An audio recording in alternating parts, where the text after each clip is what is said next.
want you to hit me as hard as you can. Hey, Jimmy O here with a look at Godzilla vs. Kong. Are you guys ready for this one? Now, it takes very little time for the battle to begin in Godzilla vs. Kong. As the main human characters scatter across the globe, it is the spectacle of these two legendary titans that keeps things interesting. Yes, the mighty beasts are back, and filmmaker Adam Wingard has managed to capture the fun and spectacle of it all in this wildly entertaining adventure. After having two popular characters returning to command the big screen over the past few years, it's a difficult task to make a film that is fully accessible to both fans and those just looking for an escape at the movies. The new feature manages, well, mostly, to do both. The cast includes the return of Millie Bobby Brown and Kyle Chandler, but they also welcome Alexander Skarsgård, Rebecca Hall, Brian Tyree Henry, Isa Gonzalez, and Damien Bashir. Now, let's keep this spoiler-free, shall we? Something is wrong with Godzilla. The gargantuan beast has been triggered by something unknown and is now attacking cities and civilians. This creates problems for humanity, as this once heroic titan is now going after those he would normally protect. What can stop a titan from destroying entire cities and endangering lives? Well, that would be another titan. With that, King Kong is called to help stop the impending disaster. Soon, the two legends face off against each other, only to question who is the real villain and what are their devious plans. You might have noticed I'm being especially vague about the storyline.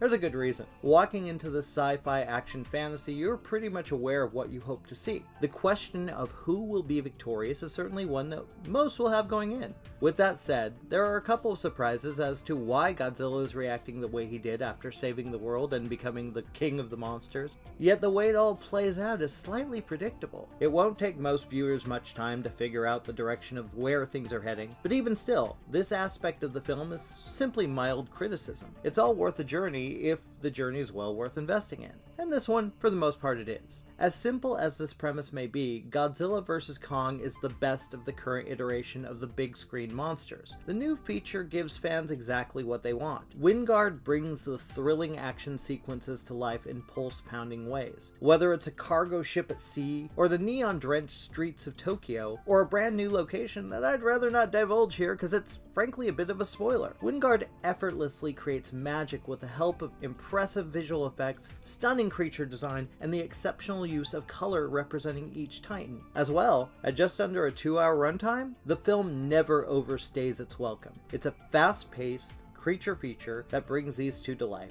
Much like the previous Kong and Godzilla cinematic ventures, the human characters, well, they aren't very compelling. The standouts include the young Kaylee Hoddle as a deaf girl who develops a strong bond with a gigantic gorilla, and Rebecca Hall, who brings a little heart as a woman trying desperately to keep Kong safe. As well-intentioned as they are, the main characters only exist to prop up the real stars of the film. And for that, they managed to do a slightly better job than in the previous features. There is something else that stands out. The score by Junkie XL is fantastic. Godzilla vs. Kong is a visual feast. The title perfectly represents what you're in for. It's worthwhile if you can see it in theaters or a drive-in situation, but should still satisfy those enjoying it in the comfort of your own home on HBO Max. Either way, Adam Wingard's take on the two legends is a satisfying conclusion that places focus on exactly what audiences want to see. Ultimately, this is a battle that you're likely not going to want to miss. My rating for Godzilla vs. Kong? 8 out of 10. Now if you'd like to hear more from Joe Blow, just click on any of the links below and enjoy. Thanks for listening, guys.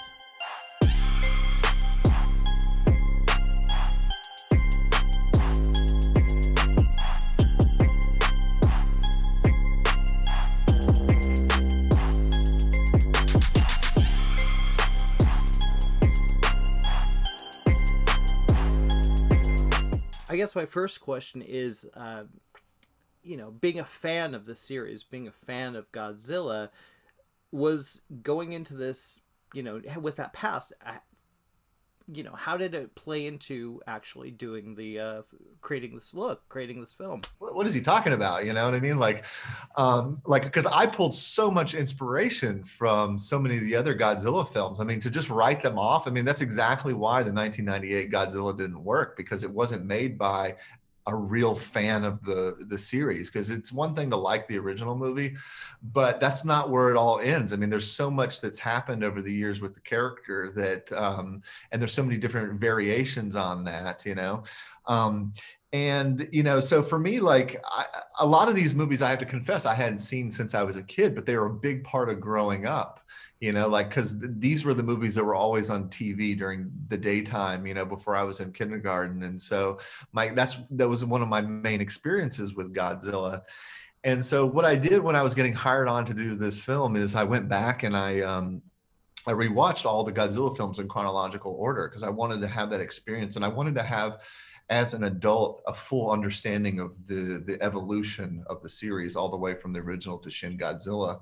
And then obviously I'd seen the MonsterVerse versions, and Doherty was making King of Monsters at the time. And so doing that was just such a magical experience for me because it really put me in touch with my childhood in a way that I wasn't expecting, because of not having seen some of these films since I was a kid, it was almost like flashbacks were hitting me. Because suddenly it's like, oh, this scene, like this scene of Godzilla in this pit where, the monster's throwing mud on him, that's from Godzilla and the Smog Monster. That's a movie I haven't seen as a kid. And as a kid, this used to scare the crap out of me. This scene, I've always wondered which Godzilla scene this was from. I just had this image in my head. And so when you're re-experiencing that, when you're having that kind of experience as an adult, it's really valuable because you have to remind yourself that that's what this movie is for. It's for everybody, obviously, but like it's going to make the biggest impact on kids, and you have to keep their perspective in mind and how they're experiencing it. Because I think in a weird roundabout way, if you can hit that perfect sweet spot with the pacing and tone for kids, you're gonna kind of land in a good place with the adults too. It's not one or the other, but you have to be able to appreciate both perspectives to, I think, do one of these movies justice.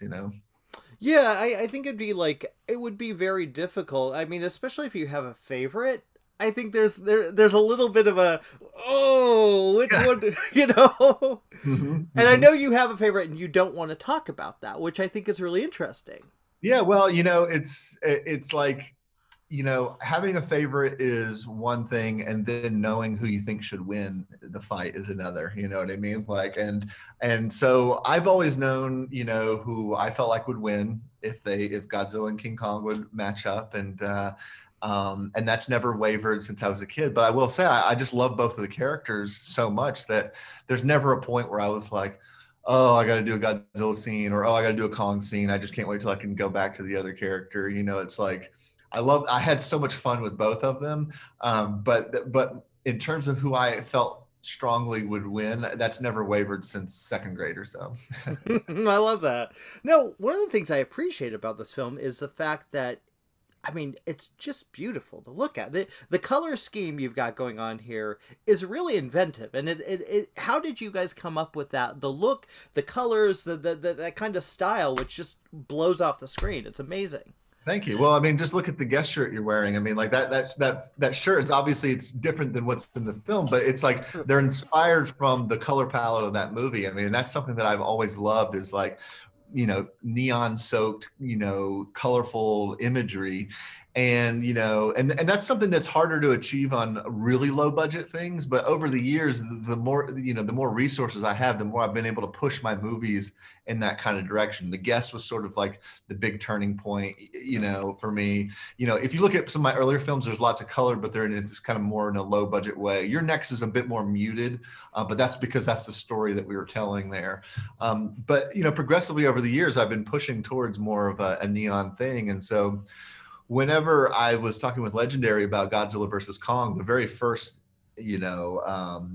image that I had that just like was impressed in my brain was just the idea of seeing Godzilla chasing Kong around a neon-soaked, futuristic city, with synthwave music playing, and like with his nuclear breath firing after him, and Kong dodging through buildings and all this stuff. Like that was like the very, very first, just like, if I played one of those games where you say, okay, here's a word, and what do you associate with it? It would have been Godzilla versus Kong, neon. That's where I kind of went. Well, like that. I'm glad you said that, because Junkie XL. I mean when I saw Mad Max Fury Road, I was just astounded by the sounds that guy created. Absolutely. Why? Obviously, that's part of why you went with him. How was that collaboration? Oh, it was great. I mean, my experience watching Mad Max the first time was at one of those, what is it? Is it D-box theaters, where Mm, the seats move yeah. and all that kind of stuff. So, like, you can only imagine what that's like watching Mad Max Fury Road because those seats never stop moving. So it's like, just like the entire movie. But I do remember being impressed by the score when I first saw that film. It was like, oh, this is one of those scores that you can tell, movies are going to be temp scored with for years. You know that screenwriters are sitting around writing action scenes. They're going to put on the Mad Max score. That's going to be one of those like, kind of typical things that's going to come up, and it's going to inspire a lot of movies in its own way. So, when it came to doing this film, I needed a seasoned composer and somebody who kind of shared some of my sensibilities in terms of not just being able to, do electronic music in the way that I like, because that was one of the big draws for me, is I knew I wanted a kind of a synth hybrid score.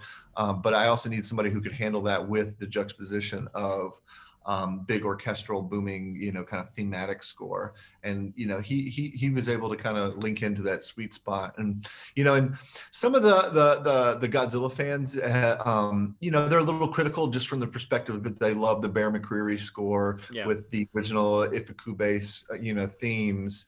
And I totally get that. But at the end of the day, I felt like from the movie I was making, I just felt like it was insincere to use the classic Toho themes, because I love the way they worked in the other movie. Don't get me wrong. This is not a criticism of Darty's movie whatsoever, but I just felt like this is the MonsterVerse version of Godzilla, and to use the Toho themes just feels like we're trying to tie it in with a different character, and to a certain degree, even though like it works well, and I use a lot of inspiration from some of the old scores, especially Destroya. I listen to that score a lot. It's one of my favorite ones of all the original series, but. At the end of the day, like, we wanted to create new themes that kind of went along with this version of Godzilla, which, he's kind of the hero of this movie. He's a bit of the villain at the beginning, in most of the film, so we're kind of reintroducing him in a way. And so it felt thematically like we needed to hit that with some of these themes. There's a power of, obviously people go to this movie, they want to see a battle, and they certainly, you don't skimp on the battle at all. These guys are, it's on. It's on. Is it tricky to, because especially with the previous films, I feel there was a problem with kind of finding the place for the human characters. How did you address that, and what were some of the challenges of doing that? Well, I mean, speaking to that, that was literally the biggest challenge, because when people are coming to these movies, no matter what you do, they're coming to see Godzilla and Kong. They're coming to see monster fights, they're not coming to see the humans. So no matter, I think to a certain degree, it's almost an impossible task. It's like, no matter how good you make the characters, it just doesn't matter, like, and here I am working with some of the best actors on the planet: Rebecca Hall, Alexander Skarsgård, Brian Tyree Henry, Damian Bashir. It's just like, it doesn't fucking matter, how good the actors are and how cool the characters are. At the end of the day, it's like people are coming in there to see the monsters. And so the best you can do is sort of make the characters as enjoyable as you can and keep the plot moving. And when you get to the monster action, just let the monsters do their thing, and because I think about all the classic Godzilla movies, and those had the same problems that the new ones do, but I think a lot of them were even more accentuated, because you look at the original King Kong versus Godzilla, and that movie is either like pretty boring stuff or pretty awesome monster stuff, and there's kind of no in between. Like, the characters aren't very memorable, and the scenes feel just like almost a different movie when it's the humans for parts of it, But what those films get right is that when the monsters are on screen and when the action's happening, it just stays with the action and you get what you paid for. I mean, almost all the classic Godzilla films, the last half hour is just like, it almost abandons the rest of the movie and it just goes for broke on monster action. And so you always felt like, okay, I had to sit through some stuff, the other storyline, but now I got what I paid for, and and I'm leaving happy. And, you know, I wanted to make sure that it wasn't just we were saving this action to the end. I wanted this movie to be as densely entertaining as possible. Yeah. And so there's a lot of like heavy lifting at the beginning of the film as a sequel that I have to do. You know, we have to set the state of the world. We have to show you where the characters are, where they've been. But we also have the added kind of difficulty of this needs to also stand alone. If you've never seen those movies, any of the other MonsterVerse movies, you need to be able to watch this and A, know what's going on, and B, just feel like you're watching a movie that works on its own. And so that's really challenging. But you know what I tried to do is always keep the monsters in the periphery. Even in the first half hour when we're doing the most exposition, I tried to always have the monsters in basically every scene. Even if it's just for a couple shots, I wanted to make sure that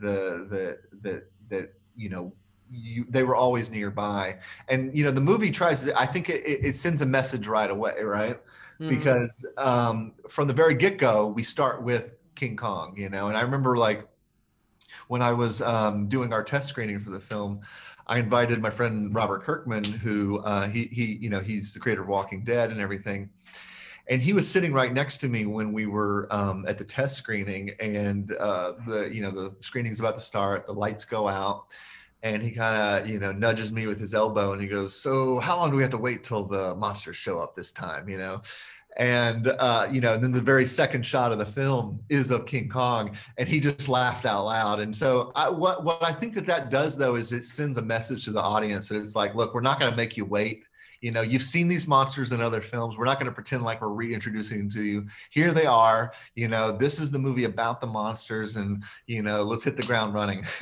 Yeah. Well, I've got one more question for you, and this is probably a quick one because I don't know if you're going to be able to say much, but you come back to a lot of, you're involved in a lot of big names, big films. You got Face Off coming up. Mm-hmm. Are we going to see John Travolta and Nicolas Cage?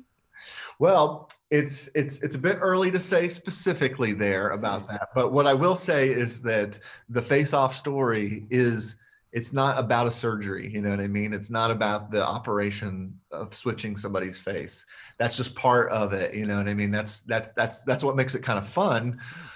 But what Face Off is, it's the story of Sean Archer and Castor Troy, and that's what we're continuing. We're saying like we're continuing that story 20 years later. We're putting it in modern day, a little over 20 years, and that's all I can say right now because like nobody's been talked to necessarily, none of the actors. There's been lots of rumors and stuff like, are John Travolta and Nicolas Cage aware of this? Maybe, but that's all I can say. Adam, you're the best. I love talking to you, brother. Thanks, man. It's been a blast. Yeah, we'll talk soon. Cheers. Bye. Bye.